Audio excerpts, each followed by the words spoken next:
Champ, our pro fighter. I think our only pro fighter, right? Yeah, right now, yeah. Yeah.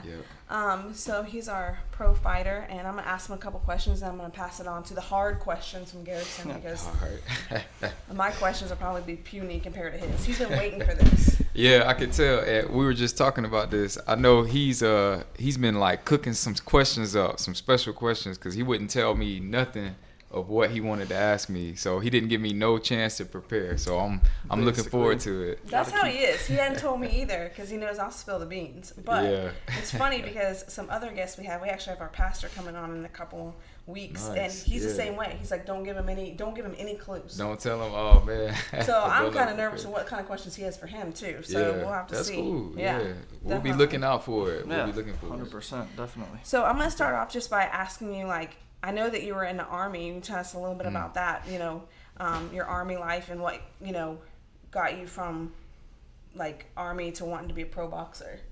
Good question. I would say that the two they're kind of unrelated. But so I was in the Army. I did 4 years. My parents were Army. I had a lot of family members in the Army. And so I actually never wanted to be in the Army. And you hit that certain point in young adulthood where if you feel like you're not, I guess, productively working towards something, then you try to refigure your plan out. So I kind of hit that point, and I was about.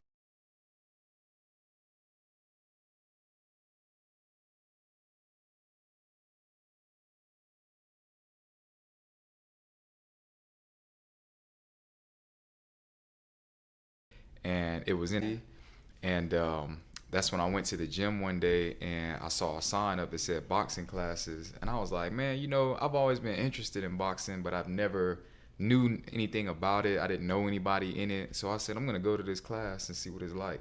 And I signed up, and the rest is history. I started doing like little pad work, bag work, stuff like that with people who had experience in it, and that really opened my eyes to like the beauty of the sport. And I said, man, I'm really enjoying this. Like, when we come back from deployment, I'm gonna continue. Yeah.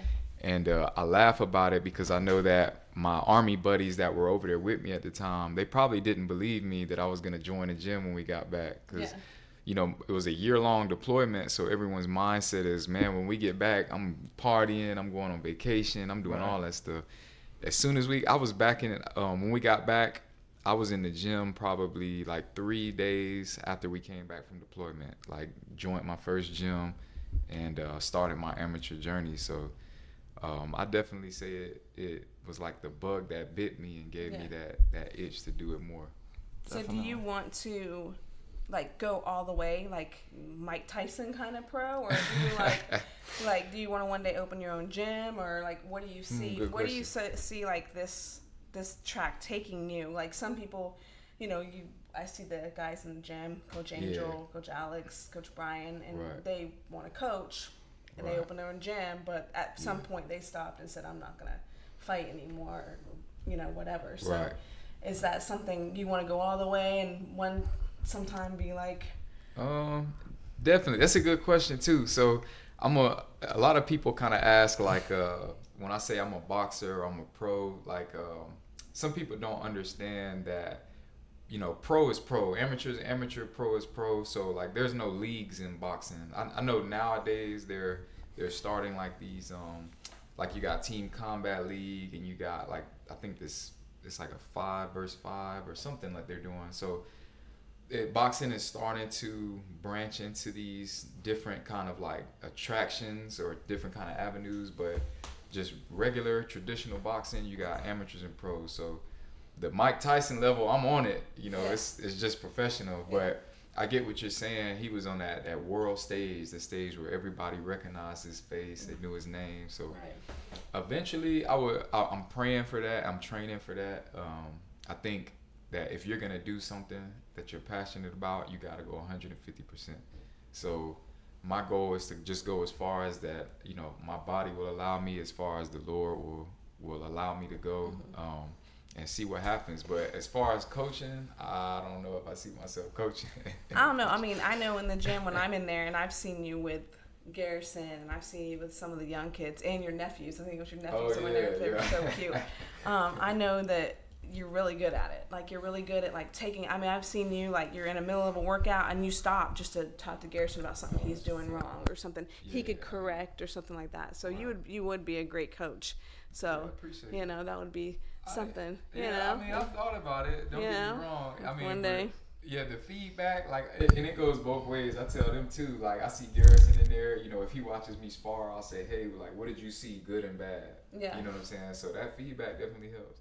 I think he would be a good coach too. I think he would be a good coach. It's funny because Coach Angel and I have talked about that before. Like, you know, where he sees Garrison at, him being more of Garrison's coach now, you know. Because there are different types of coaching. You know, there's Coach Alex's type where he's yelling and screaming at you, which there's nothing wrong with that at all. Right. But that's you his. Need that sometimes. Or if that's an Angel prospect where you just go out and have fun, and that's kind of what he's taught with Garrison. And that's where Garrison had to kind of go, because the yelling. Some people are okay with the yelling and screaming, but some people, they just don't perform well with that in your head all the time. So, you know, there's so many different types. And then there's kind of Coach Brian, who's in the middle. You know, he's like completely in the middle. He's like kind of like, you dumbass, or really like, all right, let's just go have fun, you know, whatever. So, but it's cool to like see that, you know, see you grow from that. And because I've seen, you know, people have talked about, oh, you have to have the heart. You have to have the heart. I know that for Garrison, watching Garrison spar, he gets in his head. He's very logical person. He likes to watch things happen and things like that. And then, you know, or you have to have the wanting urge to go out there and beat the crap out of somebody. Now, I have one more question before I turn it over to Garrison, because he said nothing so far and I feel bad. Oh, you're all good. Put this on the, you know, forefront here. I've had people tell me that boxing is not good for young kids. It makes them violent. It makes them this. What is your thought on that? I'm just curious, because I have never seen a boxer or heard of a pro boxer beat their wife, except for maybe Mike Tyson, but I'm not sure how true that was.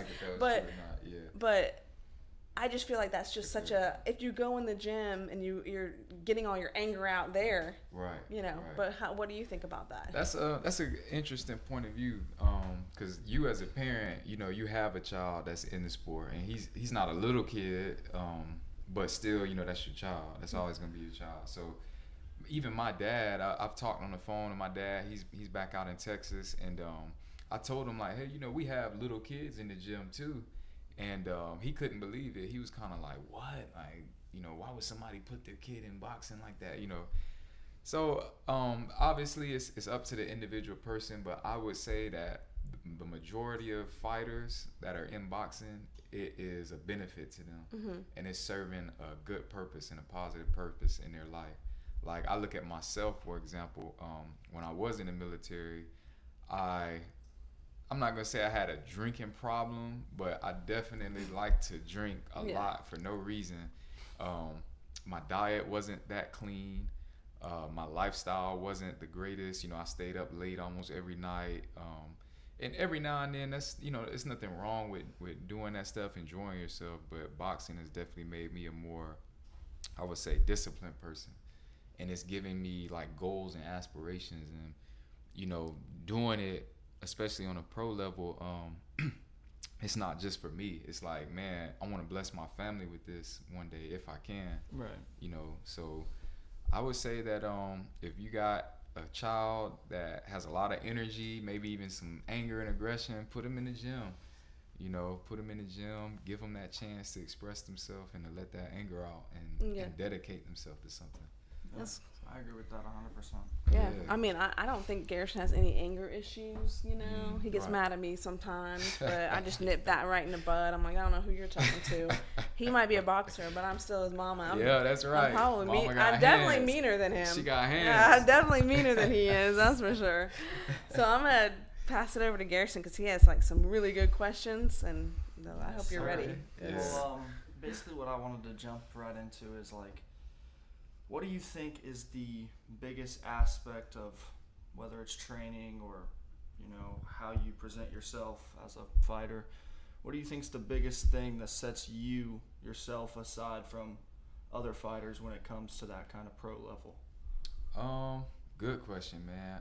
I would hope right? So, and I say hope because I know what I feel like sets me apart, but it's all kind of like, you know, my perspective. You know what I'm saying? So I would say my work ethic, hands down, my work ethic. Like we all get tired in the gym. You know, we all come in. It might be a good day or a bad day. We have low energy because we all go to work in the morning. We all go to school in the morning. So you come in the gym, sometimes that's the last place you want to be.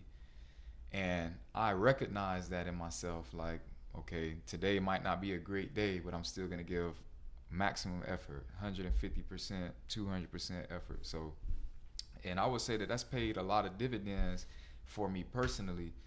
Now, I don't really like to stop and reflect on my journey.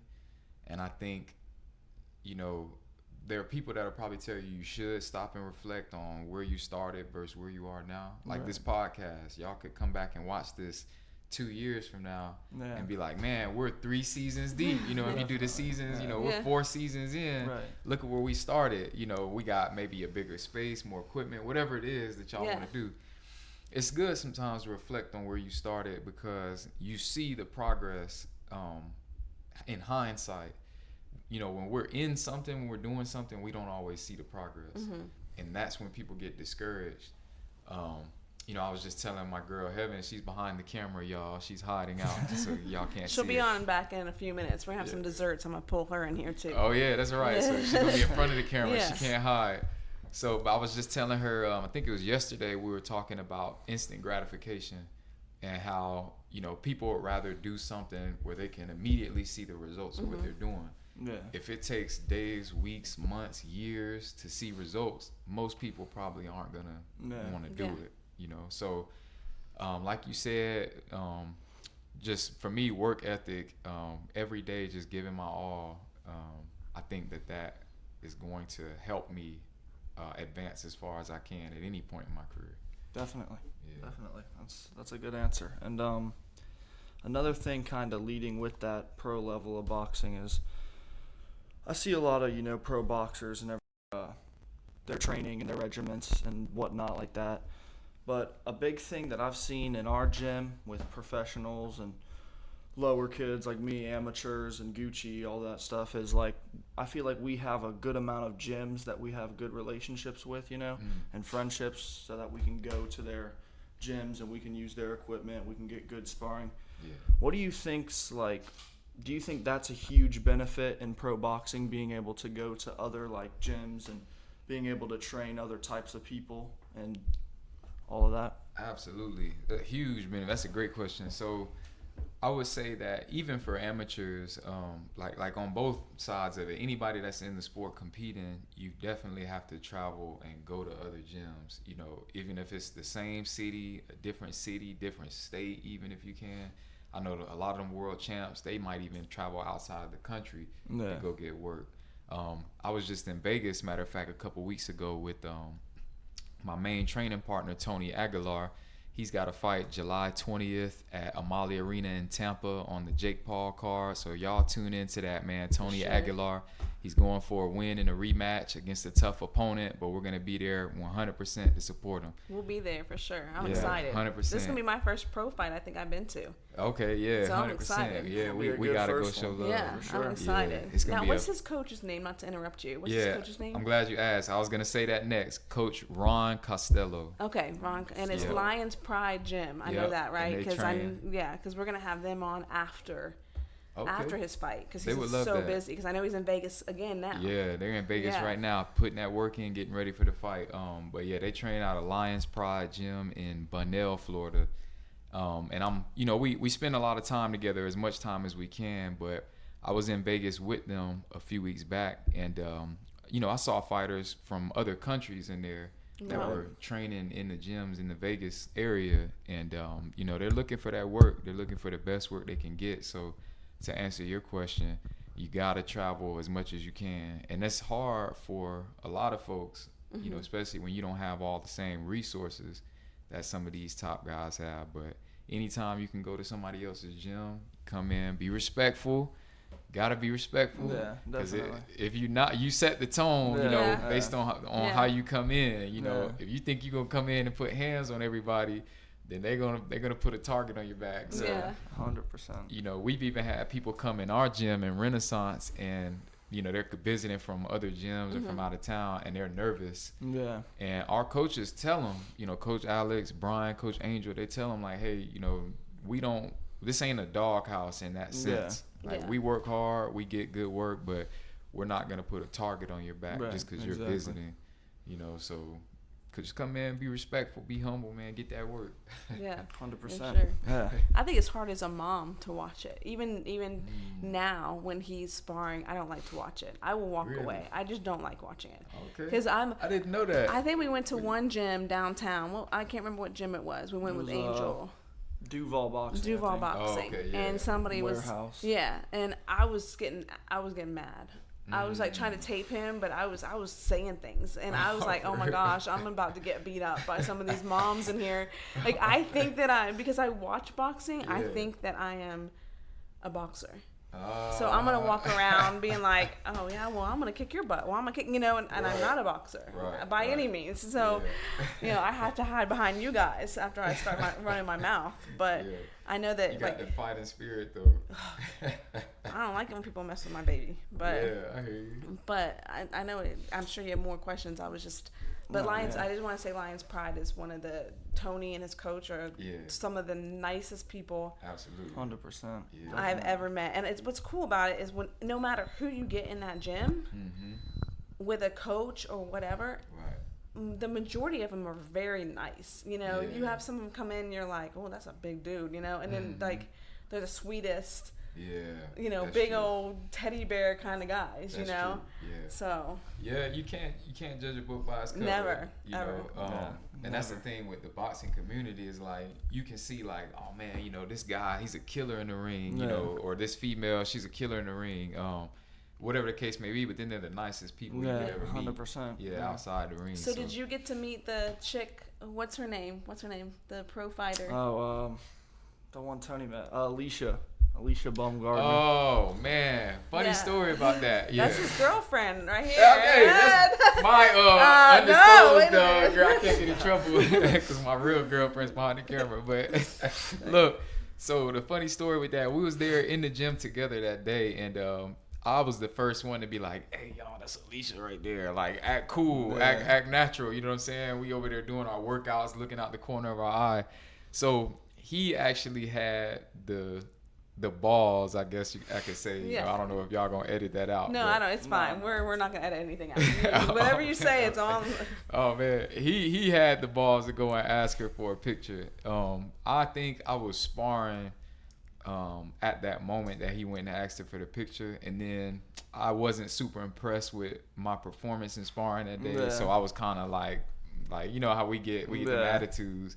So I didn't ask for the picture, but I was like, man, you know what? If it's meant to be, I'll see her again. I know my girl would love to meet her, so maybe we'll run into her at Tony's fight. She was pretty. I'm not gonna. She was pretty. Very. She's very pretty. Yeah. And she works hard too. She works hard. Yeah. I saw her, you know, the whole time she was locked in, focused, and we was actually waiting we was in Top Rank's gym. And they got 2 rings side by side, and she was in one, and some guys were sparring in another gym, and we was all just standing around the ring watching her like do pad work with her coach and that's pretty sick. Shout her. Yeah, it was cool. That's cool. Yeah. It was cool. Yeah, world champ right there. It's cool to see women in that industry as well. You know what I'm saying? Like to show that girls, hey, you can. I think a lot of girls should be in boxing. I think that it's self-defense, if not even going to pros, going to amateur, just for self-defense, you know, reasons. Confidence. Yeah, confidence, self-defense, you know. So did you have some more questions for him? Yeah, basically going like right away from that one. What do you think, like, I don't know if you got the chance to, obviously, or anything in the gym. I saw you had a few pictures with a few good boxers, top level guys, you know. Did you get to talk to any of them at any point, and did they give you any like advice or any learning lessons? Yeah, a little bit. I met a lot of great trainers, a lot of great fighters. I met, you know, we obviously posted a picture with Bud Crawford. That was really cool. Yeah. You know, just to see that, you see a lot of people on TV all the time, and then you see them in person, and you're like, man, like my reality is kind of like this. Exactly. Yeah, this is crazy. But I didn't get to speak to him a lot. He watched Tony spar with Keyshawn Davis. That was a great experience for both of them. I sparred with Kelvin Davis, which is Keyshawn's older brother. You know, highly skilled fighter. I talked to him. I asked him kind of like what are some drills that he prefers to do, what's some stuff he likes to work on in the gym. So he gave me some advice. I talked to Troy Isley. He just fought last weekend. He got his win. I talked to him, got some advice from him. Just anybody the McKenna brothers from Ireland, Stephen and Aaron, great fighters. We watched them spar and you know, we was really impressed with just the way they move around the ring. I talked to their coach. I didn't get his name, unfortunately, but I just asked him questions. Hey, coach, you got some great, talented fighters. You know, I know you probably teach them a lot of good stuff. Like, what's something y'all focus on? So anytime you're in that community, you know, it could be at your gym, somebody else's gym. It could be at a fight. You know, just meet people, you know, introduce yourself, ask questions, and just get people's perspective. You know, I think 100%. It'll help all of us, you know. Yeah, definitely. Yeah. One question I also had was, like, I know you have your own pro career, obviously, and you have what are you, 7? Or you're... How many fights? Yeah, how many fights do you have 5 now? fights in, so I'm 3-2 right now. And still pretty early in my career. Yeah. I know the 2 setbacks, you know, was great lessons for me, but it's something that eventually I'm going to appreciate those 2 experiences as something that added to my tool belt and helped me get to where I want to be. So y'all stay tuned, man, because it's a lot more fights, a lot more success coming in the future. Now, off that, kind of leaning towards my first question I had for you with what do you think sets you aside from other pros? What do you think sets you aside from other pros when you have a loss and when you have to take that loss on the chin, you know, and just kind of get back from it? Well, another great question, man. Oh, man, you giving it to me. So I would say I'm sure I'm not the only one, but there's probably fewer of us that, you know, you can take a loss and stay focused and stay just as hungry as you were before that loss, or just as hungry as you would be after a win. Like, even when I win, I'm like, man, I need to get back in the gym Monday. You know, I fight Friday or Saturday, I can win and be like, I'm back in the gym Monday. Right. Because I know there's something that I didn't do the way that I should have done it. Yeah. You know, same thing with a loss. You know, the only thing with a loss is you have to get over that disappointment. You know, you're scared as a fighter that your coaches are disappointed, or that your family is disappointed, or that your training partners are disappointed. You know, and that's not the case.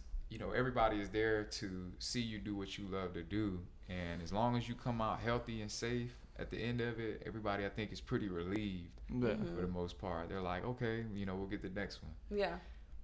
But as you know, as fighters, we feel like, man, everybody's disappointed, they're upset. You know, that's not true at all, man. Definitely. Not true. Like, yeah, you know, we all want to celebrate the win with you, but what's more important is you come out healthy, safe, and if it's something you want to keep doing, that you get better at it. Yeah, for sure. You know, so I would say that mentality is probably less of us with that mentality, because I think maybe the majority of people would get bent out of shape. They would be ready to quit. For sure. They might turn to substance abuse. You've heard that a lot, even with world champions. Definitely. Yeah. You know, but they're just like, it's like the end of the world for them. And me, I would say that given my experience, I didn't have a lot of amateur experience. I had 2 amateur fights, you know, and that's something a lot of people don't know. Exactly. So I shouldn't technically, you know, based on that, I shouldn't be a pro right now, but you know, it's a learning experience every day. So I tell myself, like, you know what, as long as I'm learning and getting better, you know, I'll take the wins, I'll take whatever loss that I've had, you know, and I'm gonna just keep growing from that. 100%. Yeah. I always think of boxing. I never even thought about boxing until Garrison said he wanted to do boxing, which was so long ago now, right after COVID. And I'm like, why do you want to do boxing? That's what are you talking about? Right. And even when we started Renaissance, which is almost 3 years ago, and no one thought he was going to come back because he's the only, pretty much the only white kid in there. You know, like, oh, the little white boy is going to come back, you know, and he does. And he, you know, he did come back, and so it's. I was going to ask you, my bad to cut you off. No, I was going to ask you, I don't think I ever asked you, what got you into it? I don't know, really. I mean, I don't think it was any one thing that really got me into it. I think I just kind of just started watching fights, watching people fight each other and beat each other up, and I always just, I don't know, just had. I was shocked. Had an urge in my body to just get out there and do it. I saw a post actually today, which just like comes back. It's so funny that like it was like I encourage every man to do some type of martial art in their lifetime, you know, like whether it's boxing or jiu-jitsu or something like that, to show like a lot of dudes like you really don't know anything about fighting, you know, like a lot of guys have this kind of big thing about them, like, oh yeah, if people came in here we would beat their ass easily, all this, but a lot of people just don't really know the sacrifices and all the stuff that goes into being a boxer and pro boxer especially. And I don't know, I feel like it's more of like an art thing to me. Like it's just, I love the fact of like two people can get in there any given night. It was like a coach said this, like if you train hard enough on one given day, you can win it all. You can be the champion of the world, you know? Yeah. And that's just such like a cool thing to me. Yeah. The cool thing is nobody, you know, you would see him on the street and you're like, he's not a fighter. And that's what I like, because then I'm like, well, yeah, mess with me. He is a fighter. But with boxing and gymnastics and things like that, swimming, you know, I watch these sports and I'm like, you don't have a team to fall back on. Yeah, you have your coaches and stuff, but that's you in there. Right. You're in there by yourself, and if you mess up, that's on you, not on anybody else. It's not baseball, football. You can't point your finger at somebody else, or he didn't throw this right, or he didn't kick that right in soccer or whatever. That's you in there. Like all the pressure is on you. So I know how nervous I get when anybody I know, whether it's you, whether it's him, you know, whether when they get in the ring, I obviously already have like this gut feeling like, okay, I'm sick to my stomach. Are they gonna do good? And I'm praying for them. And I think that's why those sports are the hardest sports, because at the end of the day, you guys, you're going to be hard on yourself. You're not going to be, you know, you're the one that has to deal with the loss, not the whole team, you know. Right. I mean, obviously your coaches deal with the loss, but they go home and like, oh, loss is a loss. Well, you know, you go home and you're like, oh man, you know, I got really. That feeling, sucks. Like that fear that you disappointed everybody, right? And that's funny. That's another conversation that, you know, me and Heaven were just having the other day. I was watching. It was like a soccer documentary, or it was like about the World Cup, I think, on Netflix. And one of the coaches that was being interviewed, he was like, "Man, you know, when we're out there on the pitch, they call it, you know, football on the pitch. They say it's 11 versus 11, and there's no one else that can come help you. No one else can come save you. It's just 11 on 11. Right. And I looked at Heaven, and I'm like, must be nice, man. It's 1 versus 1 in the boxing ring. Yeah. You know, in a team sport, you got however many other, you know, teammates. Yeah. Exactly. You know, if you're having a bad day, if you're sick, if you're sad, tired, depressed, whatever, you know, somebody else might be on fire, and they save the game for you. So it ain't like that in one-on-one. No. So, when's your next fight? We're looking at August. I don't have a specific date or place, but we're looking at August. So you went to Philly. Yeah, Philly in March. So did you run up the stair? I think I saw a picture. Did you run up the rocky stairs? Of course. You have to when you're in Philly. Here's what I didn't know too, and I learned. This might be a bit of a disappointment or a shock for y'all watching if you don't know, but if you go to Philly, you know, just like Rocky ran up the steps in the movie, his statue was at the top of them steps. Right. They took it from the top of the steps and they moved it off to the side. Oh man! So when you get up it, you're like, well, where the heck? So I just ran all these steps up and it's over there. Right, and it's way over to the side. You know, and there's still a huge line of people lining up to go take pictures with it. Right. But there's no statue at the top of the steps anymore. And we asked, me and my coach, somebody who was a local to Philly, like, hey, why did they move the statue? And they said, I think it was like a health and safety concern because they have so many people from around the world that are coming to take pictures, but not everybody can get up them steps. That makes sense. That does make sense. So Although what they could do 2 statues.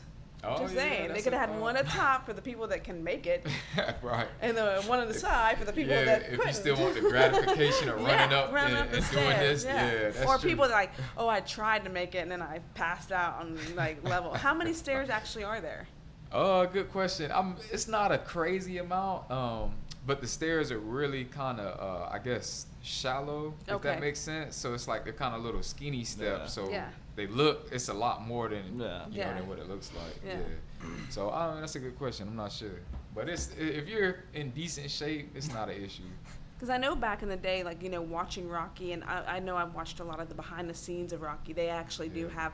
They actually did fight. They actually did those scenes, and they like actually did beat the crap out of each other. And like, a couple of times, I think Sylvester Stallone actually ended up in the hospital a couple times from some of the fights and stuff. That's crazy. I think him and like the dude that played Ivan Drago didn't really like each other that much. Yeah. Oh, really? So I think Now I don't know about Creed. I don't know how. Hollywood is that, or how you know? I mean, I love the Creed Michael movies. B. Jordan, I love me some Michael B. Nobody touch that face. No, right? I love me some Michael B. Jordan. He always wins because he's pretty. That's what I always wondered. Like, you see all these like famous people in the Creed movies and stuff. I wonder if like Michael B. Jordan actually has any of that like experience, like behind the scenes, if he actually trains or anything. Oh like that. I heard he does. I mean, he's in shape, obviously. Yeah, he's in good shape. No, I think they well, I know from other movies about fighters, when you have an actor portraying them, like they really like kind of live in that lifestyle. You know, to hone in on that mindset. So I wouldn't be surprised if he was really No. Well, how about this? We'll make it a point that in season 3, like you mentioned, we'll have Michael B. Jordan on here with you. Oh, we'll bring you awesome. in. Yeah, and come on, Michael. We'll have some, you know, boxing gloves on. We'll do it at Renaissance. We'll see how good he really is. Yeah, like, we'll just go ahead and put him to like the test. we'll put him to the test. We'll go ahead and bust him out right here on our show, so that way when he watches this, he'll be like, oh, I'm going now. I got this. Have to. Yeah. That'd be cool, right? We could do a shirtless contest, see who looks better. I mean, I'm okay with that. Somebody who does it for movies or somebody who does it for real. I'm okay with that. I'm okay. I'm sure your girl's okay with that. Look at his face. He's like, come on. You know what's funny? I was talking about female boxers. I was watching Wife Swap Celebrity. Yes. Things I do when I have nothing else to do. Right. And Muhammad Ali's daughter was on it. Really? It was really interesting. What is that? What the show? Wife Swaps? So basically, they have 2 wives from 2 different celebrities, and they swap places for a week. So she swapped places with a singer who had diabetes, who was overweight. So they try to do opposites so that way they can get something out of each person's life. Now, these are like from 2006. These are old shows. I just happened to find it watching something. I was like, her son is Muhammad Ali's granddaughter's son is the one dude. Nico. I don't. Is he Layla's son? I don't think he's Layla's son. I thought he was Layla's son. He's not Layla's son because Layla has. I thought it was. We'll have to look that up. I don't know. Could be wrong. I thought it was like because Layla does have a son, too, but he was in 2006. He was only like 6 or 7, but that would mean he's like 13, 14 now. Around that age, maybe 15. I'm not sure. I'm not sure. Yeah, we have to look that up. Could be wrong. You might be right. Yeah, I'm not sure. I didn't know it was her son. I'm pretty sure it is. Okay. So she was amazing. I was like, I mean, she still goes to the gym. I think she said she had like 25 fights and like like 18 knockouts or something crazy More like than that. Like it was crazy. She didn't have a lot compared to some fighters, like about 25 or something like that, like you said. But most of them were knockouts. Yeah, and she had a book out, so I'd like to read that. She's a pretty cool chick. So I definitely would not want to mess with her. Right, I wouldn't either. Like I wouldn't want to be. She has a daughter too. I wouldn't want to be the guy that comes to her house and pick up. Never see too. Like with women boxers, it's either like they're like really ripped and they like are genuinely scary looking. Yeah. Or like there's ones that like I don't know. They can be like feminine, ripped, but still feminine. She was very feminine, even though she was ripped. She was very feminine, at least in the show she was. That's true. So, but so we're looking forward to your next fight.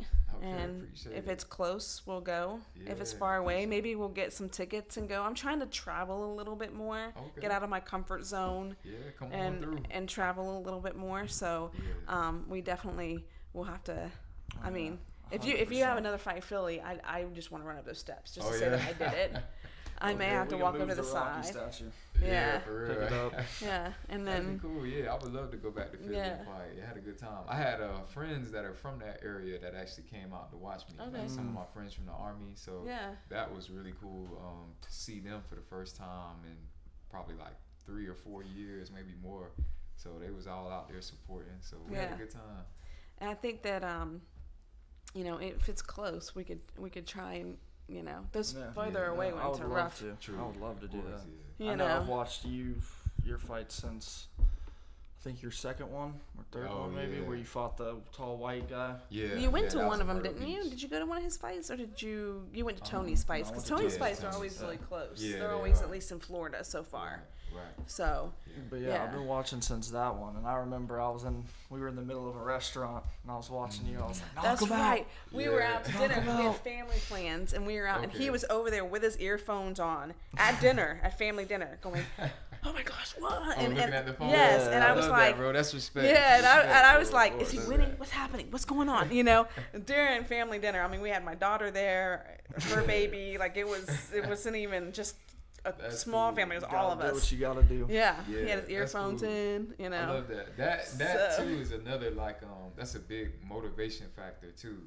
When you hear family and friends like, hey, I watched your fight. I supported you in that regard. Yeah, it makes you want to come back stronger, better. 100%. Yeah, I know she's done the same thing. Heaven, she was on a trip during, I think it was my second fight. And she said that her and her coworkers, she's in the Coast Guard, so her and all her coworkers, they went out to a restaurant and they put it up on the TV. Oh, that's cool. The restaurant, yeah, that's cool. Pretty cool. So yeah, and it's it's funny. It's like not. I remember what I was gonna say, like cheering you on, cheering Gucci on, and I know that when we come back, cheering whoever fights on. Whenever we come back, we're always like, it's hard when you lose because we're like, oh crap, what do you say? Yeah. But you just have to like you're on Facebook and you're like, yeah, my boy's fighting today, da, da, da. And then you're like, uh-oh, now what do we say? Of course, Coach Alex is actually really good at it. He always has something very positive to say. He does. Afterwards, he'll put it on Facebook, hey, we didn't get it this time, but we're going to go out for the next time. He always really has something positive to say. Yeah, back to the gym, back to the grind. So that's real. I mean, it's like, what else can you say? Like, hey, we didn't get it, but we back at it. And I'm glad he does that, like you said, because, some people would just go completely ghost. It's like, hey, what happened to so-and-so? He was posting about his fight, and then it's like, we didn't hear from him. Post nothing else. It's been 2 months. There's no other post. You know what I'm saying? What happened? Like, you know what I'm saying? So, I think you should put on there whether you win or lose, just so that, that way people know, hey, you lost, but you're going to go back out there and you're going to do it again. You didn't get the win, but you know what? Next time you will, or absolutely. That's another big thing I think in boxing that's important is that you have a good coach that'll always be honest with you and hold you down with structure, because I've been to so many amateur fights, where like kids lose or something like that, and the coach grabs the medal off their neck, throws it away. Which that is just, so disrespectful. It's such a bad learning experience. 100%. Once you get to the top and you lose a fight. Right. You may have different coaches or different people around you that don't accept what. When we went to that Punta Gorda fight with all of us, and somebody lost, and the coach threw their thing right in front of me, and I was like, that is so disrespectful. Like, you're teaching that child that you always have to win, and that is not how life is. You are not always going to win. Yeah, and you are going to have and you're going to have problems in life, and if you just ignore them. They're not. That's not a good teaching lesson. 9 times out of 10, I'm willing to bet that 9 times out of 10, that coach probably wasn't a fighter. There's no way. Like, if you was a fighter and you know what it means to sacrifice and put all that time into preparing for a fight, like, if you did the work, regardless of the result, you should be proud of your fighter. Yeah. And you should be like, hey, we all want the win, so let's get back in the gym, keep putting that same work in, and go with the win the next time. But that's 100%. crazy. Yeah. I don't know how I would react seeing a coach mistreating, especially a little kid. Like, coach, what you doing, man? And it's funny because I want to have Gucci on here too. He's one of our amateur fighters. He's good. He's a good kid. Yeah, he is. Works hard. He He's does. At whatchamacallit right now, I'm pretty sure. Yeah, they're at I think the Junior Olympic trials. Yeah, in Kansas. Yeah, and when I first watched his dad and how hard he was on him, I was like, he's got to stop.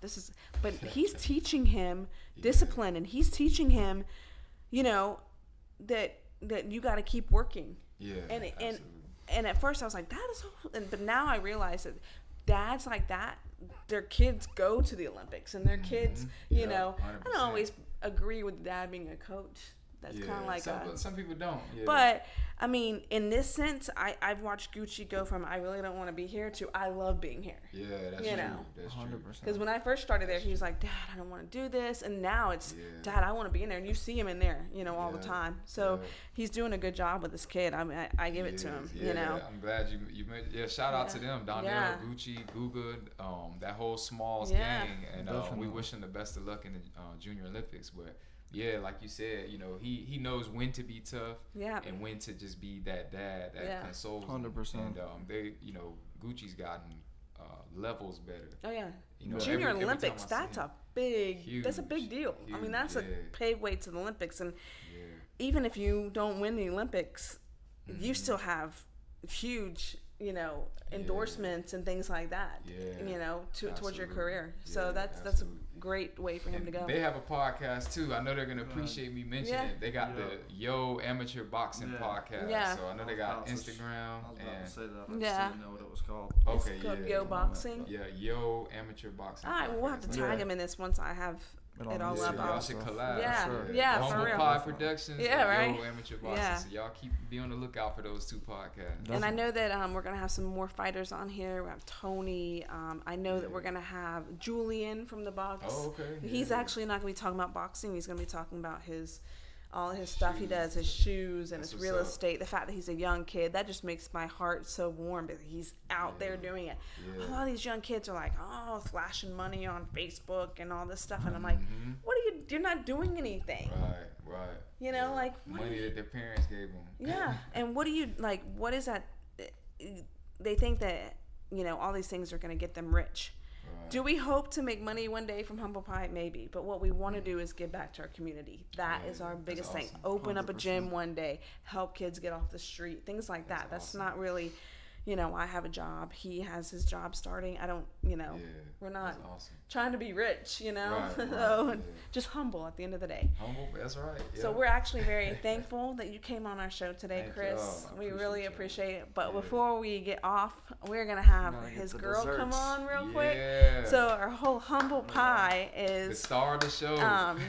You want to grab them real quick? Okay. So the whole point of Humblepie is that at the end of every conversation, whether it be with you or a boxer or a politician or a pastor or whoever, an atheist or a Christian, at the end of the conversation, we're humble at the end of the day.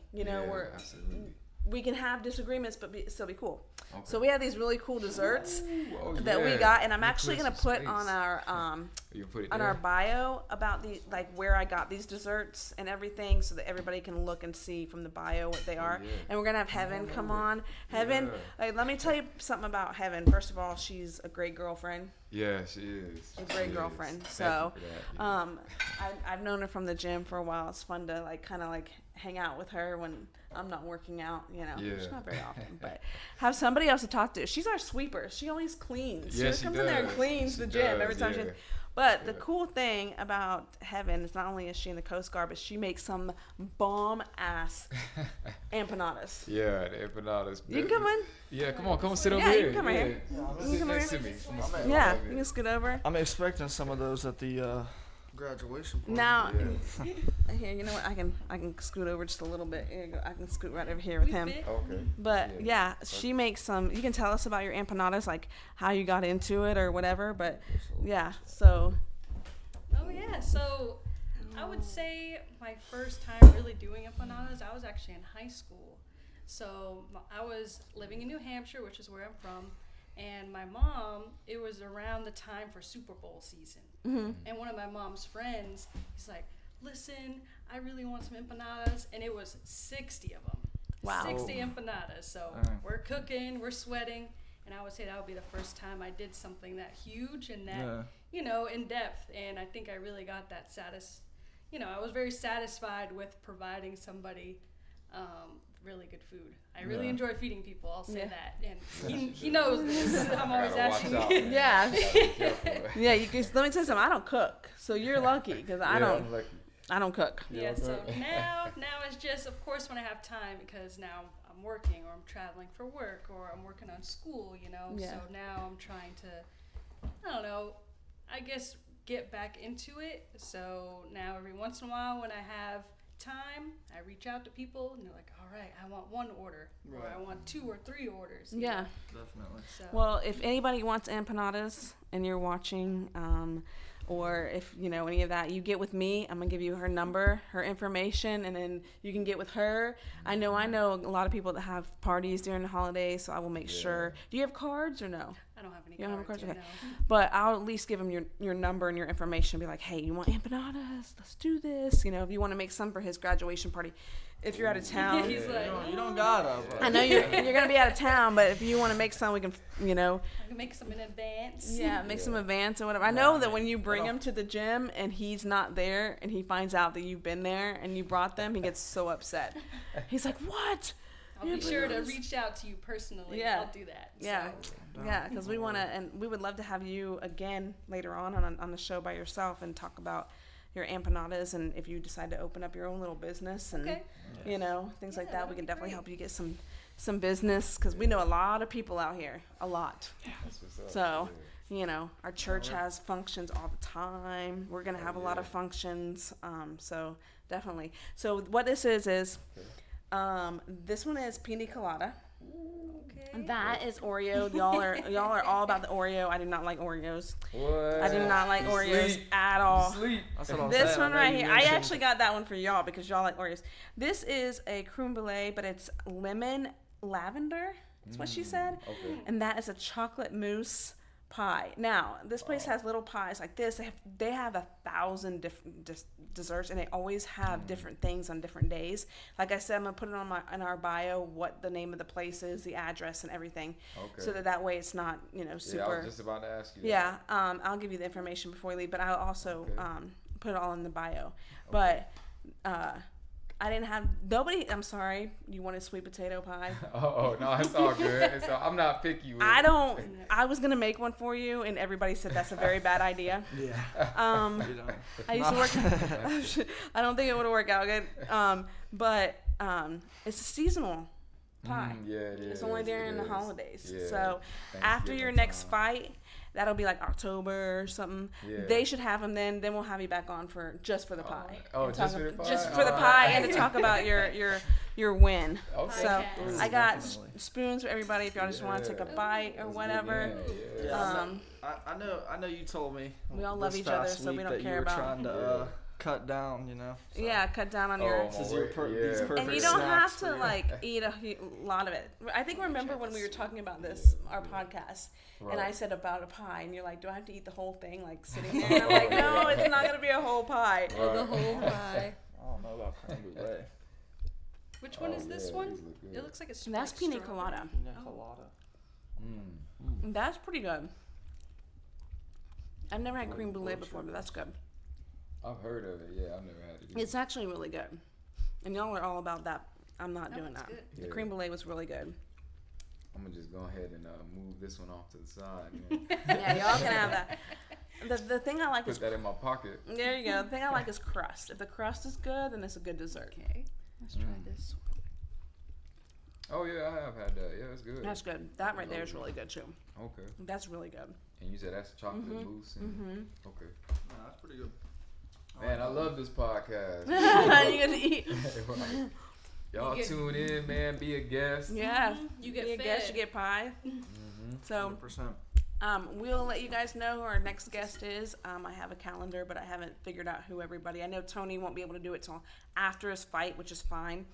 Yeah. And then after that, we're all just gonna keep going. So Oh yeah, more to come. Yeah, you already know.